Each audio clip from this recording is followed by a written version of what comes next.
حدیث نمبر 667 667 عن عمر بن ابی سلمۃ ربیب النبی صلی اللہ علیہ وآلہ وسلم. آپ کے بارے میں لکھیے عمر بن ابی سلمہ، عمر بن ابی سلمہ، عمر بن ابی سلمہ المخزومی. امہات المؤمنین میں ایک کافی مشہور ماں ہے ام المؤمنین ام سلمہ رضی اللہ عنہا. ام سلمہ رضی اللہ تعالی عنہا کے یہ بیٹے ہیں ان کے پہلے شوہر سے، ان کے پہلے شوہر سے ام سلمہ رضی اللہ عنہ کے بیٹے ہیں، تو ان کو ربیب النبی کہتے ہیں. ربیب النبی، ربیب النبی یعنی ان کے وائف کے بیٹے ہوتے ہیں نا، تو حضور کے گھر میں ہی تھے یہ، اور حبشہ میں پیدا ہوئے تھے. ام المؤمنین ام سلمہ رضی اللہ عنہا جب پہلی مرتبہ ہجرت کرے تھے تو حبشہ کی طرف گئے تھے، وہاں پر یہ پیدا ہوئے تھے.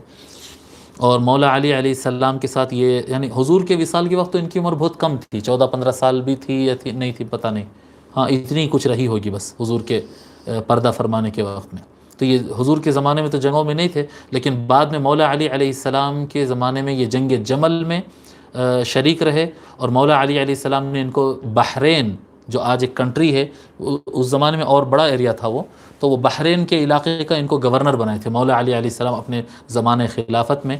اور آپ کی وفات مدینہ شریف میں 83 ہجری کو ہوئی ہے، 83 ہجری کو آپ کی وفات ہوئی. حضرت عمر بن ابی سلمہ ربیب النبی صلی اللہ علیہ وآلہ وسلم فرماتے ہیں جب یہ آیت نازل ہوئی حضور صلی اللہ علیہ وآلہ وسلم پر، کون سی آیت؟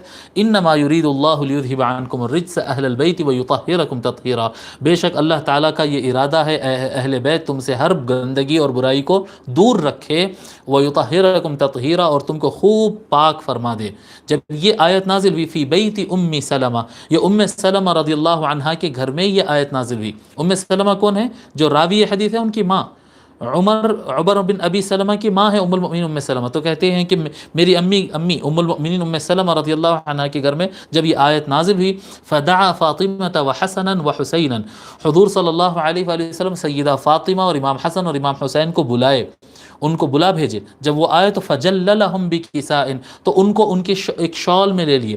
وعلی خلف ظہرہ، مولا علی ان کے حضور صلی اللہ علیہ وآلہ وسلم کے پیچھے کھڑے تھے، تو حضور صلی اللہ علیہ وسلم فجللہ بکساء، اس کو حضور صلی اللہ علیہ وسلم ان کو بھی جو ہے اپنی شال میں لے لیے مولا علی علیہ السلام کو. ثم قال، پھر ارشاد فرمائے اللہم ہؤلاء اہل بیتی، اے اللہ یہ ہے میرے اہل بیت، فاذھب عنہم الرجس وطہرہم تطہیرا، پس ان سے ہر خرابی اور ہر کمزوری کو دور رکھنا اور ان کو خوب پاک ترین فرما دینا.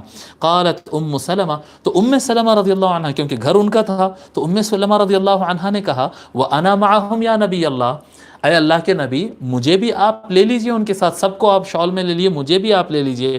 تو حضور صلی اللہ علیہ وآلہ وسلم نے فرمایا انتی علی مکانکی وانتی علی خیر، آپ اپنی جگہ رہیں اور آپ بہت اچھے مقام پر ہے، آپ اپنے مقام پر رہیں، آپ بہت خیر والے اور اچھے مقام پر ہے. تو ام المؤمنین ام سلمہ رضی اللہ عنہ کی منزلت تو بہت اونچی ہے، لیکن یہ جو شال کا جو قصہ ہے، یہ شال میں کوئی اور نہیں آ سکتا، یہ پنج تن کا مقام ہے، یہ الگ سے مقام ہے. یہ اہل بیت میں بھی سب سے اونچا مقام ہے، اس لیول پر کوئی اور نہیں ہوتے ہیں. ٹھیک ہے، اس حدیث کو امام ترمذی اور امام طبرانی نے روایت فرمایا.